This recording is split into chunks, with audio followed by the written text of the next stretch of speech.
자, 테이스팅에 대해서 알아볼 건데, 테이스팅이란 용어 좀 요새 많이 듣죠. 와인 쪽에서는 아주 보편적으로 쓰는 말이고요. 뭐 커피도 그렇고, 하여튼 뭔가 맛보는 행위를 다 테이스팅이라고 합니다. 우리가 입에 뭔가를 먹을 거를 넣고 이런 행위들을 보면 이렇게 세 단계의 레벨로 좀 나눠볼 수가 있어요. 이 빨간색 점선을 기점으로 해서 대부분 이제 우리가 하고 있는 건 드링킹이죠. 어제도 했고 오늘도 끝나고 할 거고 내일도 드링킹 할 거고 추석 때 또 엄청나게 드링킹 하겠죠. 이거는 그냥 먹는 거예요. 그냥 마시는 거예요. 입을 열고 액체를 들이부은 다음에 삼킨 다음, 이게 드링킹입니다. 일상적으로 누구나 하고 있는 거예요. 이 빨간 점선을 기점으로 공부를 하는 거랑 안 하는 거랑, 그리고 신경을 쓰면서 먹는 거랑 안 먹는 거가 구분이 되기 시작해요. 이거 먹을 땐 그냥 시원하다, 죽인다, 이 집 맥주, 이게 끝이죠. 여기 와서부터는 거품도 좋고, 이 집은 맥주도 되게 투명하고 탄산감도 좋고 끝맛도 깨끗하고, 이 집이 역시 이래서 맥주가 맛있어. 이 정도 하시는 분은 이제 테이스팅 하시는 거예요. 그러다가 이제 맥주 심사의 영역으로 옵니다. 이밸류에이팅은 가치를 매겨서 평가를 하고 점수를 주고 다른 사람이 만든 결과물에 대해서 줄 세울 수 있는 권위를 갖게 되는 거죠. 여기까지는 아주 많은 훈련이 필요하고요. 별도의 공부가 필요하고요. 근데 여기는 조금만 노력하면 할 수 있어요. 이게 왜냐면 별로 어렵지 않거든요. 별로 어렵지가 않아요. 물론 잘하는 테이스팅을 잘하는 사람이랑 테이스팅을 그냥 그저 그렇게 하는 사람도 있어요. 근데 잘하는 테이스팅까지 목표를 좀 잡으시면 좋겠지만, 그게 아니더라도 이 빨간 선만 넘어가도, 이 빨간 선만 딱 넘어간다고 해도 이번 수업은 그래도 뭐 나쁘지 않다, 이 정도로 생각하시면 마음이 편할 겁니다. 저희 이 수업으로 뭔가 내가 이걸 11주 과정을 이수하고 나면 뭔가 맥주의 신이 돼서 우리 친구들한테 그런 일은 일어나지 않아요, 여러분. 어쨌든 전보다 조금 더 관심 있게, 그리고 이제는 강사 도움 없어도 스스로 내가 인터넷에서 정보도 찾아보고 할 수 있는 그런 능력을 함양한다 정도 생각하시면 좋습니다. 테이스팅이란 건 정말 별게 아니에요. 뭐냐면 저는 항상 모든 수업 때 이렇게 설명드립니다. 드링킹이랑 테이스팅의 차이점은 뭐냐면 체크리스트가 머릿속에 있고 없고. 그럼 이 체크리스트란 뭐냐? 여러분 그 백화점이나 좀 이렇게 큰 기업에서 운영하는 화장실 가보셨어요? 그러면 청소 점검표 보신 적 있으세요? 우리 청소하시는 우리 직원분들이 날짜 적고 보드마카를 이렇게 칠하죠. 뭐 휴지통은 비었는가, 그죠? 체크하고 뭐 청결한가, 뭐 비품은 빠짐없이 있는가, 뭐 손세정제는 채워져 있는가 체크하죠. 그 체크리스트가 머릿속에 있고 없고, 그 차이입니다. 없고 그냥 마시면 드링킹, 체크리스트가 어느 정도 머릿속에 있으면 테이스팅, 이렇게 생각하시면 되고, 그 체크리스트도 뭐 그렇게 많지 않아요. 복잡하지 않아요. 저랑 오늘 보고 또 교재 가지고 보시면서 맥주 마실 때 교재 한번 보시면 조금 더 괜찮으실 거예요. 테이스팅은 당연히 인간의 오감을 이용해서 하는 그런 행위가 되겠고요. 솔직히 여기서 청각은 저희가 안 쓰겠죠. 네. 인간의 사감 이러면 이상하니까 오감으로 갖다 놨어요. 테이스팅 때 주되게 혹시 근데 선생님 혼자 계신 선생님은 조배정이 되신 선생님이세요? 예. 잠깐만요. 저 어디까지 했죠? 청각, 사감은 웃기다. 그쵸, 네네. 네. 저희가 이렇게 청각을 제외하고 이렇게 4가지 감각을 보통 이제 쓰게 되는데, 빨간색 글자 친 그 2개 있죠? 후각이랑 미각. 이게 거의 한 80~90% 쓰는 영역이 되겠고요. 실제로 맥주 심사할 때도 가장 중요한 2 영역. 점수가 제일 높아요. 이 2 영역이. 그래서 뭐 보통 이런 겁니다. 냄새랑 맛이 너무 좋아요. 그럼 색깔이 거무죽죽하고 이게 뭔 상관이에요? 그죠? 점수 자체가 좀 많이 차이 나요. 이 두 가지가 가장 중요합니다. 우리가 네? 누가 저한테 말씀하시지 않으셨어요? 안 하셨나요? 네. 5가지 기본 맛을 전제로 해서 우리가 이제 테이스팅을 당연히 하고요. 각각의 맛들과 그 맛들이 어디에서 나오는지 정리를 해놓은 화면입니다. 일단 당연히 맥주에도 단맛이 있습니다. 스위트니스라고 하고요. 요거는 주되게 몰트에서 옵니다. 몰트에서 와요. 몰트에서 얻어낸 당을 가지고 효모가 얼만큼 먹는지 안 먹는지에 따라서 드라이한 맥주가 되기도 하고 스윗한 맥주가 되기도 하기 때문에 이 단맛의 원천은 몰트입니다. 그리고 신맛도 있을 수 있어요. 물론 거의 모든 맥주는 신맛을 갖고 있지 않아요. 근데 오염이 됐거나 아니면 특정 어떤 의도로 일부러 시게 만든 맥주. 저희 양조장에서 주력 맥주가 신맥주인데요. 저희는 일부러 맥주를 시게 해요. 유산균을 집어넣어서. 젖산균 같은 말입니다. 김치나 뭐 이런 거 발효할 때 유산균 쓰잖아요. 유산균을 집어넣어서 일부러 맥주를 굉장히 시게 만들어요. 그런 신맛들이 있을 수 있고 주되게 미생물에서 나옵니다. 다음에 맥주를 먹다 보면 짭짤한 맥주도 있어요. 독일의 일부 맥주는 실제 소금을 넣은 맥주도 있긴 하지만 그 외에 나머지는 물의 어떤 미네랄 성분에 의해서 올 수 있습니다. 근데 이 모든 맛, 특히 짠맛 같은 경우에는 실제로 소금을 넣은 게 아닌 이상 막 진짜 소금을 먹은 것처럼 짠 게 아니고요. 좀 짭짤한 뉘앙스가 느껴진다. 이 정도로 생각하시면 돼요. 다음 맥주에서 역시 쓴맛 굉장히 중요합니다. 모든 밸런스를 잡아주고 시음성도 이 녀석이 상당히 관여를 많이 하는 부분이에요. 비터니스라고 부르고요. 또는 그냥 비터라고 부르기도 합니다. 얘는 주되게 홉에서 나오고요. 보조적으로 탄 몰트에서도 나와요. 우리가 누룽지나 밥 탄 거 먹어보면 쓰잖아요. 그죠? 뭘 태워 먹으면 쓰죠. 그리고 커피 같은 경우에도 홉 안 들어갔는데 쓰잖아요. 그죠?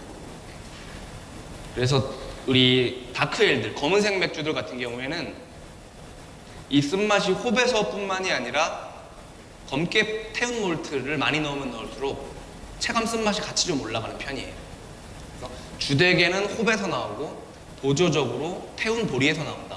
태운 몰트에서 나온다. 이렇게 알아두시면 되겠습니다. 다음은 이제 감칠맛. 이게 딱히 표현할 말이 없어요. 숙성 풍미 뭐 이렇게 표현해 볼 수도 있고요. 좀 복잡함 뭐 이렇게 표현해 볼 수도 있는데 그냥 딱 직관적으로 감칠맛이라는 표현 외에는 설명할 길이 없어서 이렇게 적어놨고요. 이 맛은 주로 숙성에 의해서 나옵니다. 이게 무슨 쇠고기 다시다처럼 그런 맛이 나는 감칠맛이 아니고요. 먹으면 미원 뭐 이런 감칠맛이 아니고요. 조화롭게 뭔가 잘 섞인 맛, 깊은 맛 이런 맛들을 통칭하는 용어라고 보시면 돼요. 우리가 맥주를 만들고 어떤 맥주, 일부 맥주는 프레시하게 먹지만 또 일부 맥주 같은 경우에는 한 일부러 병입한 다음에 한 3, 4년 정도 지나고 나서 마시기도 해요. 그런 맥주들 같은 경우에는 병 내에서, 병 안에서 미생물이 그대로 살아있어서 계속 병 내 발효 활동을 하면서 병 안에서 숙성을 시키는 맥주들도 있습니다. 그런 맥주들의 특징은 맥주가 이제 영했을 때보다, 그러니까 출시된 지 얼마 안 됐을 때보다 3, 4년 정도 지나게 되면 맛이 굉장히 복잡해져요. 이게 어떤 개념이냐면 영비어가 이제 갓 출시된 맥주를 영비어라고 하면 그 맥주를 먹었을 때는 맛이 없는 건 아닌데 맛들이 좀 따로 놀아요. 이렇게 잘 안 섞인 느낌이 나고 되게 맛의 덩어리들이 크게 느껴집니다. 바나나, 사과, 뭐 소독약 이렇게 딱 명확하게 똥똥똥 나요. 근데 이게 한 3, 4년 정도 지나면 무슨 맛인지 아리까리하고 알긴 알겠는데 입 밖으로는 잘 안 나오는 되게 복잡 미묘한 맛들이 납니다. 사과 맛이 나는 것 같기도 하고 감초 맛도 조금 있는 것 같은데 또 아닌 것 같기도 하고 이런 굉장히 아주 복잡함을 부여해줘요. 그런 맛들을 얘기하는 겁니다. 맥주를 테이스팅하는 5가지 단계를 볼 텐데 이거는 이제 맥주를 따라 놓고 입안에 넣고 삼키기까지 그 순서대로 쭉 한번 거쳐가는 과정이에요. 전에는 이거 뭐 볼 겨를도 없이 그냥 얘도 건너뛰고 보통 일로 바로 갔죠. 그죠? 그리고 사실 이것도 별로 안 느꼈어요. 그죠? 목구멍으로 바로 직진하죠?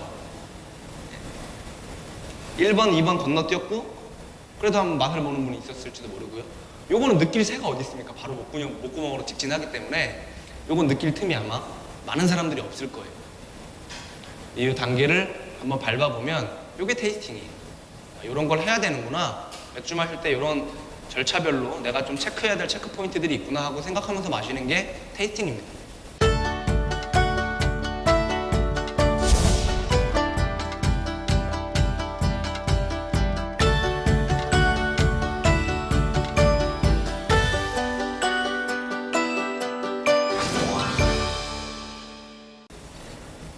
자, 눈으로 볼 수 있는 것부터 먼저 볼게요. 맥주를 따라 놓으시고 제가 저번 주에도 색깔도 좀 보라고 말씀드렸고 그 다음에 거품 색깔도 한번 보라고 말씀드렸고 여러 가지 말씀드렸잖아요. 눈으로 볼 수 있는 정보들 제가 정리를 해놨습니다. 외형 부분에서는 딱 세 가지 보시는 거예요. 세 가지. 거품, 그 다음에 맥주의 색깔, 그 다음에 맥주의 탁도. 세 가지를 확인합니다.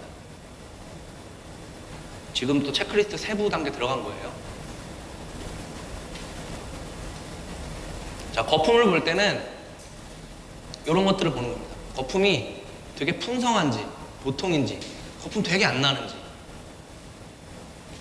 거품이 생기긴 생겼는데 그 거품의 질이 어떤지, 거칠고, 퐁퐁 거품 같고, 이런 거품도 있고요.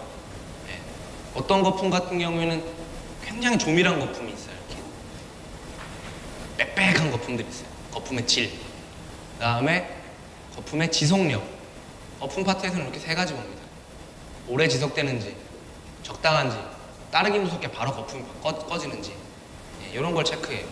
거품, 자, 외형에서는 세 가지를 보는데 거품 보고, 색 보고, 탁도 봅니다.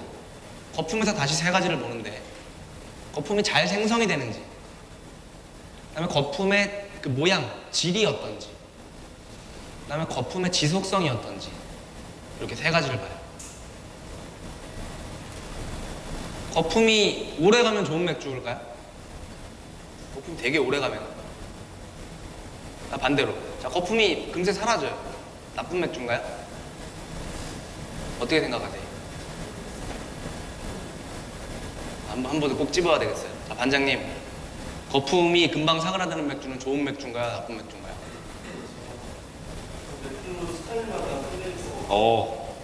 역시 반장. 역시 반장입니다.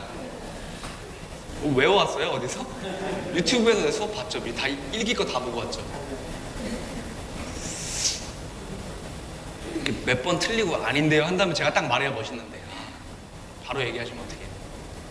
맥주마다 달라요. 맥주는 어떤 단일 잣대로 평가할 수가 없어요.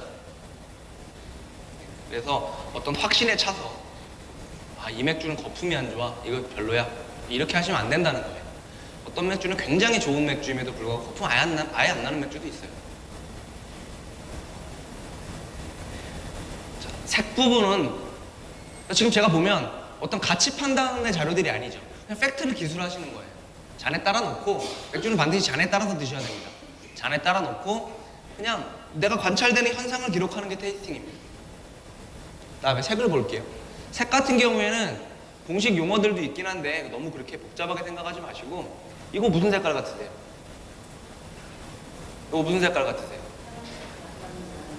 자, 1조 조장님 나오셨죠? 네, 이거 무슨 색깔 같으세요? 노란색. 예, 노란색이죠? 노란색입니다. 근데 네, 노란색 맞습니다. 제가 더 얘기하면 이거 어려워져요. 네. 요 정도면 그러니까 노란색은 옐로우잖아요. 일반적으로 테이스팅 할 때 색깔을 밝은 것부터 어두운 순서대로 정렬을 하면 이제 제일 밝은 게 스트로우라는 색깔이고요. 볏짚 색깔. 스트로우, 볏짚. 아주 밝은 노란색. 카스 색깔. 그걸 보고 이제 스트로우, 페일 스트로우 이렇게 얘기합니다. 그 다음에 그거보다 조금 더 맥주가 짙어지면 옐로우 이렇게 얘기하고요. 제가 보기엔 얘는 옐로우보다 조금 더 어두워서 옐로우 다음 단계가 이제 골든입니다. 골든. 얘는 골든 중에서도 보기에 따라서 밝을 골든일 수도 있고, 페일 골든일 수도 있고요. 그냥 골든일 수도 있을 것 같아요. 딥 골드까지는 안 가는 것 같아요. 그 다음에 골드 좀 이상 넘어가면 이제 엠버 이런 식으로 표현하고, 엠버 더 넘어가면 이제 브라운 표현하고, 브라운 넘어가면 이제 다크 이렇게 들어갑니다. 요거는 한 그냥 페일 골든 또는 골든 이 정도인 것 같아요.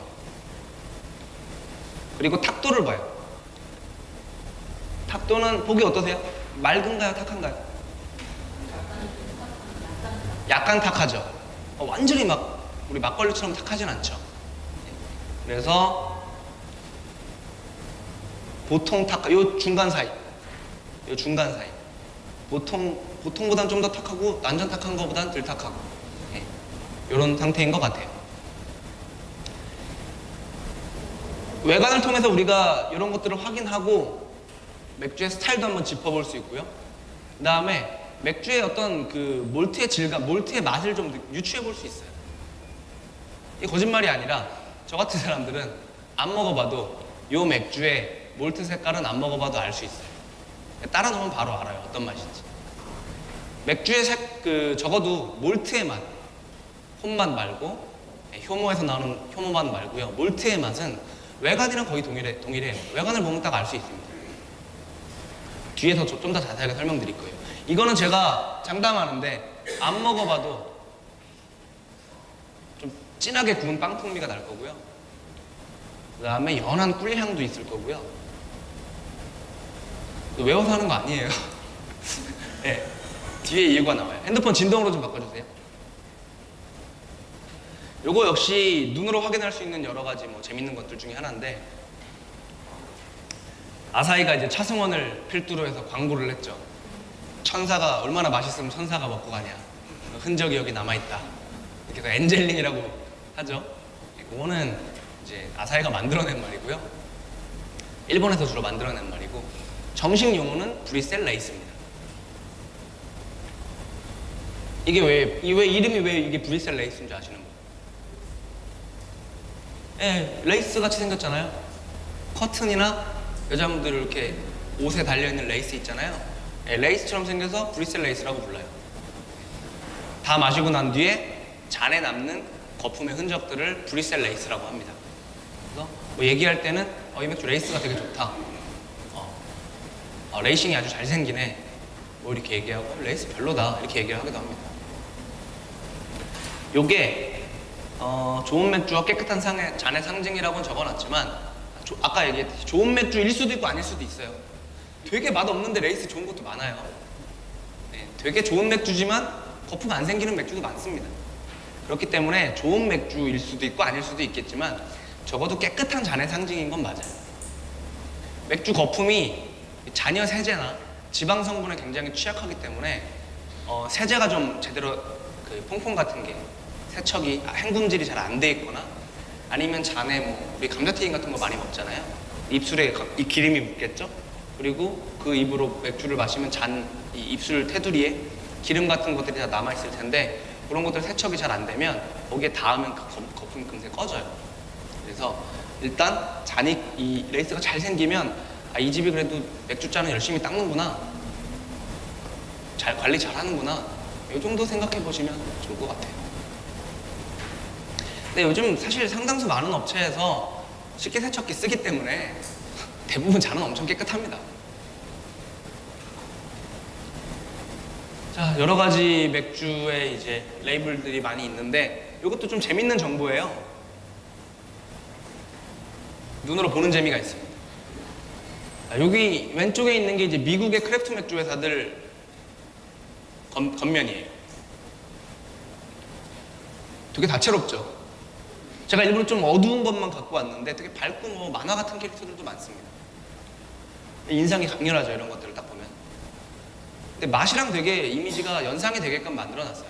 이게 뭔가 이런 걸 딱 보면 농구 한 게임하고 야외에서 가족과 함께 기분 좋게 밝고 가볍게 마시는 맥주는 아닐 것 같죠. 이것만 딱 봐도, 그죠? 뭔가 도수도 셀 것 같고, 맛도 막 엄청 진할 것 같고, 먹으면 막 숙면해서 내일 아침에 일어날 것 같고, 그런 맥주들을 라벨 맞아요. 회고리 파이프 물고 있고, 그다음에 요거는 잘 안 보이시나? 이게 사신이 이렇게 낫 같은 걸 들고 이렇게 누구를 죽이러 가고 타로 카드 같은 데 있는 그런 이미지 있잖아요. 얘도 좀 이렇게 중세 악마 이런 이미지, 그런 이미지. 미국에는 되게 크래프트 회사의 창업자 중에, 크래프트 맥주 회사의 창업자 중에 디자이너도 있는 회사들도 종종 있어요. 업무 영역이 확실하게 나눠서 동업을 하는데 3명이 동업을 한다고 하면 한 명은 양조랑 생산 총괄, 그다음에 한 명은 마케팅이랑 재무 이런 쪽 총괄, 그리고 한 명은 디자인 및 이벤트 기획 총괄, 이런 식으로 해서 딱 3명이 창업하는 경우도 많아요. 합이 굉장히 잘 맞습니다.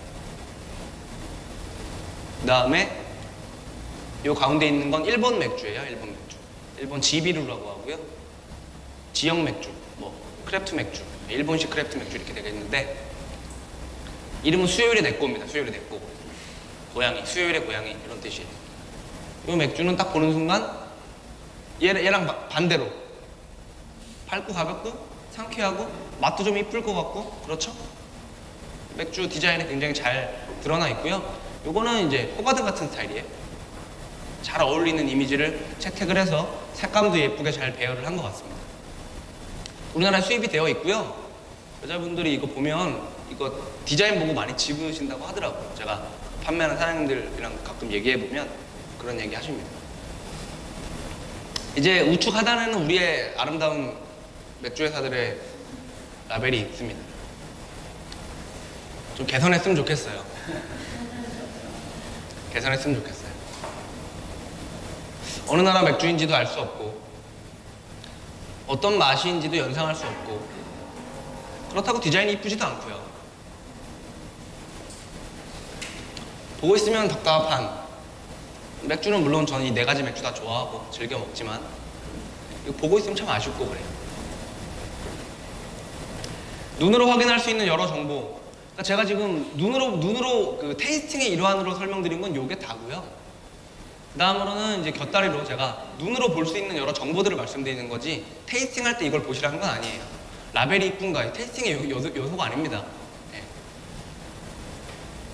이거 그냥 곁다리, 덤인 거예요. 이런 거는 이것도 덤입니다. 눈으로 확인할 수 있는 여러 정보들이 있는데, 이런 약자로 보통 써져 있어요. 이게 무슨 말인가 싶으실 거고, 제가 뒤에 레시피들 좀 수록을 해놨는데, 나중에 우리 실습을 하기 위한 레시피들 수록이 되어 있는데, 거기에도 이런 식으로 약자로 써져 있어요. ABV는 알코올 도수를 얘기합니다. 알코올 도수, 알코올 바이 볼륨. 그래서 알코올 도수 개념 잘 아세요 혹시? 맥주가 1리터의 맥주가 있다고 가정하고요. 그 맥주 정보 부분에 5도 이렇게 써져 있어요. 5% 이렇게 써져 있어요. 그러면 알코올이 몇 밀리리터일까요? 1리터의 맥주에 알코올이 5도래요. 1리터에 5%. 그러니까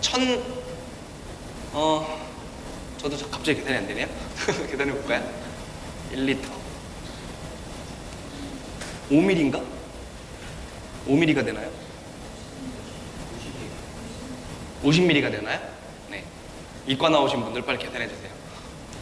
저는 문돌이어서. 네. 그런 뜻이에요. 전체 총 용량 중에 알코올이 얼마나 들어있다는 걸 알려주는 거고, 10도짜리 맥주다. 1리터에 10도짜리 맥주다. 그러면 훨씬 더 2배로 높은 거죠, 알코올 함량이. 그래서 주량에 따라서 이거 굉장히 중요한 정보가 되겠고요. IBU라는 건 우리나라 맥주엔 당연히 이런 거 없어요. 딱 요거 하나만 있죠. 도수만 있죠. 네. IBU라는 건 호배에 의한 맥주의 쓰기 단위예요. 요건 숫자가 커질수록 쓰다 이런 뜻입니다. 2가지 맥주가 있는데, 하나는 IBU 10 이렇게 써져 있고 하나는 IBU 20 이렇게 써져 있으면 둘 중에 어떤 게 쓴 맥주일까요? 어떤 게 더 쓴 맥주죠? 20이 더 쓴 맥주가 됩니다. 그 다음에 SRM 같은 경우에는 맥주의 색깔이에요. 맥주의 색깔. 맥아의 색깔이 아닙니다. 그 색깔과 관련된 2가지 용어가 있는데,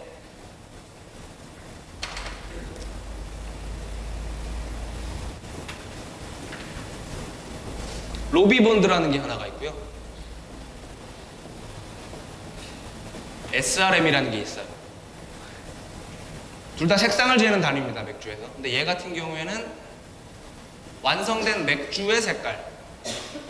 얘 같은 경우에는 맥주 원재료인 맥아의 색깔을 얘기해요. 그러니까 로비본드가 높은 맥주로 로비본드 값이 큰 이 메가를 가지고 맥주를 만들면 SRM도 당연히 커지겠죠. 진한 곡물 색깔 진한 걸로 맥주 만들면 맥주도 당연히 맥주 색깔 거무튀튀하게 나오겠죠. 그겁니다. 그래서 뭐 우리나라에도 이제 미국 맥주들 많이 들어와 있기 때문에 내용을 보시면 이런 정보들이 잘 적혀 있어요. 요거는 모르셔도 되고요. 저랑 다음 주에 다음 첫 실습 때 요 OG 뭐 이런 거 배울 거예요. 당 농도입니다. 당 농도. 쉽게 얘기해요. 93 IBU. 우리 카스 하이트 이런 보통 맥주가 한 10, 12 이 정도 돼요. 이거는 사약이에요. 먹으면 죽어요. 사약입니다. 싫어하는 친구가 있으면 이 맥주를 주세요.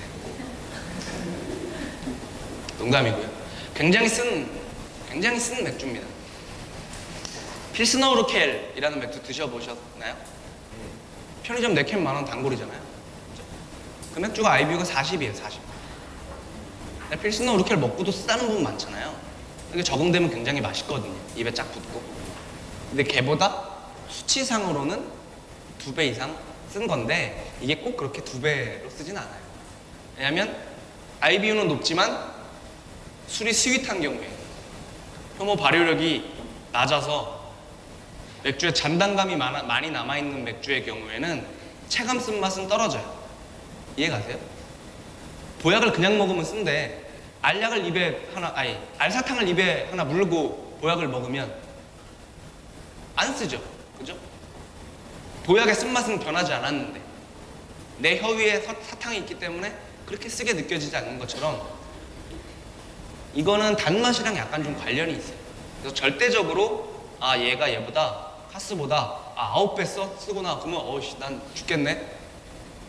내가 싫어하는 김 부장에게 이 맥주를 선물해야 되겠다. 이러시면 안 돼.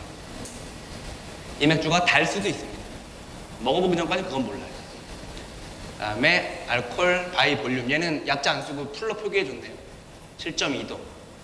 높은 도수를 갖고 있습니다. 요거 같은 경우에는 6.3도고요. 69 IBU. 얘보단 좀 덜한데 그래도 만만치 않게 써요. 여기 보면 33 SRM 보이세요? 33 SRM. 33이면 SRM이라는 용어를 오늘 처음 보실 테니까 감이 잘 안 오시겠죠? 보면 우리 카스가 숫자가 SRM이 한 2 정도 돼요. 2. 아주 밝은 노란색. 2에서 3 정도 돼요. 아주 밝은. 뭐 아사히, 찜따오 이런 애들 거의 막 2, 3. 이 정도 됩니다. 오비 골든 오비 프리미어 있죠. 그거는 조금 더 진하죠. 클라우드 색깔 조금 더 진하죠. 그런 거 한 5, 6 돼요. 예, 저건 다크비어예요. 그러니까 우리가 눈으로 봤을 때 이거 시커멓다라고 느끼는 게 한 4, 5 정도부터 그렇습니다. 24나 한 25 정도 되면 이거 까만 맥주네 이렇게 느껴요. 물론 이제 25 정도 되는 맥주는 이렇게 보면 시커멓지만 이런 형광등에 이렇게 불빛으로 비춰보면 진한 브라운 색깔로 보이기도 하고요. SRM 45 이렇게 넘어가면 그때부터는 비춰도 완전히 시커멓고 그렇습니다. 어쨌든 우리가 눈으로 볼 때 이 맥주 까만해? 하기 시작하는 시점이 한 23, 24 이 정도 돼요.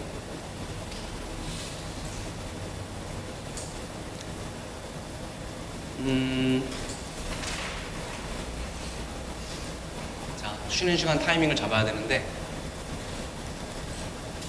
여기까지만 하고 제가 쉴게요. 요거 한 장, 요거 한 장까지만 하고요. 왜냐면 중요한 건 이거여서 그래요. 길게 하는 부분도 저게요. 자, 이제 눈으로 볼 수 있는 건 다 봤고요. 맥주 한 잔 마시기 되게 힘들죠. 이제 눈 끝났어요. 아직 목도 못 죽였습니다. 눈으로 볼 수 있는 거 이제 다 끝난 거고. 피곤하게 삽니다. 생각하면 생각할수록. 저도 왜 이러는지 설명하면서도 참 송구스럽네요. 어쨌든 자, 향으로 넘어갈게요. 이거를 저번 주에 제가 냄새를 꼭 맡고 향을 맡아본 다음에 마셔보라고 말씀을 드렸잖아요. 조금 더 집중을 해서 맡아보면 어쨌든 향에서 우리가 느껴야 될 포인트들은 원재료들 맛이 어떤지를, 원재료의 향이 어떤지를 캐치해 나가는 그런 과정입니다. 그래서 몰트의 향을 느껴야 되고요. 향에서. 그 다음에 홉향이 어떠한가 이런 걸 적어주는 거예요. 홉에서 나는 향이 어떠한가. 그 다음에 효모가 발효할 때 나는 향은 어떠한가 이런 거 적어주는 거예요. 그리고 기타 부재료의 향이 어떤가. 뭐 초콜릿을 넣은 맥주면 당연히 초콜릿 향은 나겠죠. 이거 초콜릿 향만 이렇게 적겠죠. 그 다음에 우리 고흥 유자 유명하잖아요. 그래서 우리 소규모 양조장들 우리나라에서 고흥에서 유자 껍질 가져와서 유자에일 이런 거 많이 만들어요. 그럼 당연히 유자 향이 풀풀 나겠죠. 그런 거는 향 맡고 우리 노트에다가 유자 향이 많이 남 이렇게 적으면 되는 거예요. 그 다음에 몰트 같은 경우에는 어쨌든 뒤에서 다시 설명을 더 자세하게 드릴게요. 몰트 향을 적고요. 홉에서 나는 향을 적고 효모에서 발효하는 향 같은 걸 적고 부재료를 넣었다면 적고 아니면 생략하고 이런 과정을 우리가 향에서 기술하게 됩니다. 근데 이게 냄새를 맡아보면 보통 이게 몰트에서 나는 향인지 이게 홉향인지 이게 효모 에스테르인지 잘 모르겠죠. 잘 모르겠죠. 시간이 좀 필요하고요. 몰트랑 홉은 되게 구분하기 쉬워요. 의외로 되게 구분하기 쉽고 조금 더 이제 많이 마셔보면 효모 에스테르까지도 캐치가 쉽고요. 그 다음에 조금 더 열심히 마시다 보면 향 딱 맡으면 이렇게 4개가 순식간에 딱 분리돼서 머리에 들어와요. 몰트랑 홉향이랑 구분하는 가장 좋은 방법은 뭐냐면 이렇게 설명드리면 제일 쉬울 것 같아요. 몰트 향은 절대 식물 향이 날 수가 없어요. 식물스러운 향 제외하고 전부 다 몰트 향이에요. 여기서 말하는 식물스러운 향이라고 하면 풀향, 보리에서 풀향이 나진 않겠죠. 꽃향, 과일향. 내가 맥주 냄새를 맡았는데 꽃향기가 나고 과일향이 나고 바나나 같은 향이 나고 이런 게 나요. 그럼 그건 100% 일단 몰트 향은 아니겠죠. 몰트 아로마는 그런 게 나올 수가 없어요. 몰트는 곡물과 관련된 어떤 향이 납니다. 예를 들면 빵이라든지 뭐 비스켓이라든지 쿠키라든지 파이라든지 곡물 가지고 뭔가 구운 것들이 있죠. 누룽지 같은 냄새라든지 그런 냄새가 몰트 쪽이에요. 그리고 홉향은 곡물 쪽 빼고 전부 다, 곡물 쪽 빼고 전부 다 거의 다 식물향이라고, 홉향이라고 보시면 돼요. 과일향, 풀향, 뭐 이끼 같은 향, 뭐 수목원에서 나는 그 프레시한 수풀향, 건초 같은 향, 뭐 이런 것들 전부 다 홉향입니다. 그러니까 몰트는 곡물과 뭔가 관련이 있는 그런 뉘앙스를 갖고 있고, 홉 같은 경우에는 식물, 과일도 식물이죠. 식물과 같은 뭔가 그런 식물에 비슷한 뉘앙스를 갖고 있어요. 냄새를 맡았을 때 어떤 냄새를, 예를 들어서 내가 비스킷 향을, 고소한 향이 느껴졌어요. 굉장히 고소하고 크래커 이런 향이 느껴졌어요. 그러면 걔는 몰트 향이구나 라고 생각을 하셔야지, 이 맥주에서 홉향은 특이하게도 크래커 향이 난다 이렇게 쓰시면 그건 좀 곤란합니다. 뒤에서 좀 더 자세하게 볼 거예요. 효모향 같은 이거는 굉장히 캐치하기 힘들어요. 이 두 개는 어느 정도 훈련하면 딱 구분이 가능해요. 이건 몰트 향이고 이건 홉향이구나 알아볼 수 있는데, 요거는 조금 훈련이 필요합니다. 근데 주되게 좀 천도복숭아나 잘 익은 빨간 복숭아 있죠. 자두나 껍질에 코 대고 냄새 맡아본 적 있으세요? 은은하게 과일향 나죠. 빨간 과일향. 그런 것들이라고 생각하시면 일단 처음엔 편합니다. 근데 그게 홉에서 나는 향일 수도 있어요. 그래서 어려운 거예요. 여기는 어려우니까 차차 알아가도록 하겠습니다. 자, 풍미 부분에서도 원재료 풍미를 느끼고 내가 느껴지는 게 있다면 노트에다가 기술을 해주면 돼요. 몰트 풍미가 있겠고요. 냄새랑 제가 용어를 두 가지 굳이 구분을 해서 둘 다 썼는데, 테이스트랑 플레이버는 좀 다른 개념이에요. 그러니까 맛과 풍미는 좀 다른 개념이에요. 맛, 요 테이스트, 요 용어는 주로 이제 입안에서 혀에서 느껴지는 그런 진짜 맛. 그리고 풍미라는 건, 영어로 말하면 플레이버라는 건 우리 비구관계가 연결돼 있죠. 그리고 코 막고 맛보면 잘 맛 안 나죠. 풍미는 조금 더 감각을 깨워서 이 비구강 연결된 전체로 느끼는 감각을 얘기해요. 그러니까 우리가 거의 대부분 풍미를 느끼고 있는 거예요. 코 막고 밥 드시는 분 없잖아요. 그죠? 테이스트가 좀 더 좁은 개념이고, 이 플레이버라는 건 테이스트를 이렇게 안고 있는 좀 더 포괄적이고 큰 개념이라고 보시면 됩니다. 자, 몰트 풍미를 느끼고 적어야 되고요. 이것도 마찬가지로 식물스러운 맛 제외하고 전부 다 몰트 맛이에요. 뭐 빵, 크래커, 쿠키, 초콜릿, 커피 이런 것들. 제가 얘기한 것 중에 식물 없죠. 식물 맛 없죠. 이런 건 다 몰트 맛이에요. 그렇게 적어주시면 되고, 그 다음에 홉을 볼 때는 두 가지 측면을 보셔야 돼요. 홉은 품종이 굉장히 다양합니다. 우리 포도 품종마다 맛이 다 다르잖아요. 와인 맛이.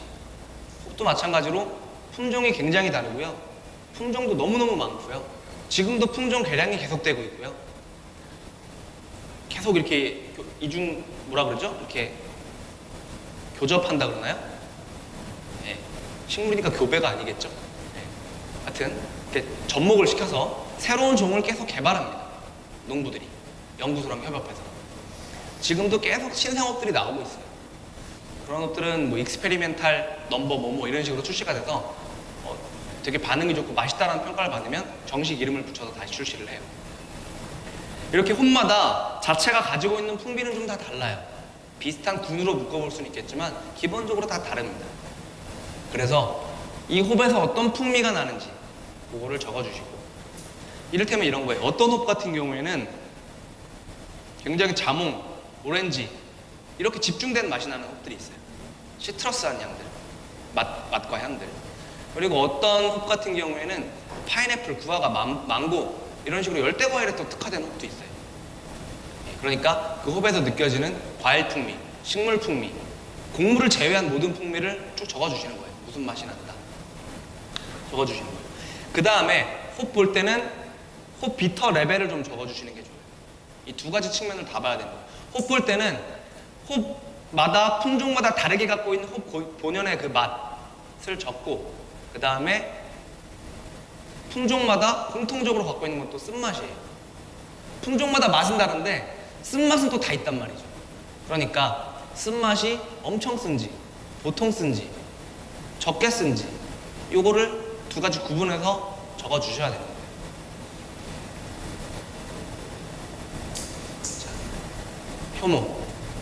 효모에서 나오는 풍미도 캐치하기가 굉장히 어려워요. 조금 많은 시간이 필요합니다.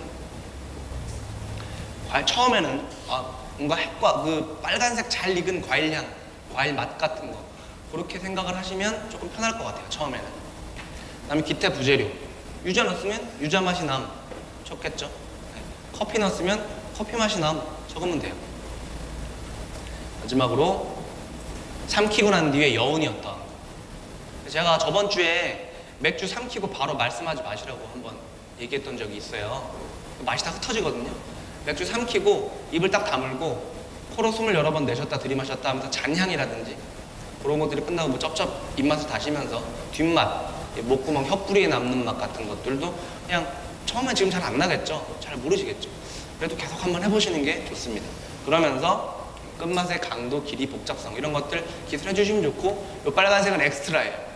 복잡하면 건너뛰셔도 됩니다. 네, 여기까지 하고요. 7시 56분이거든요.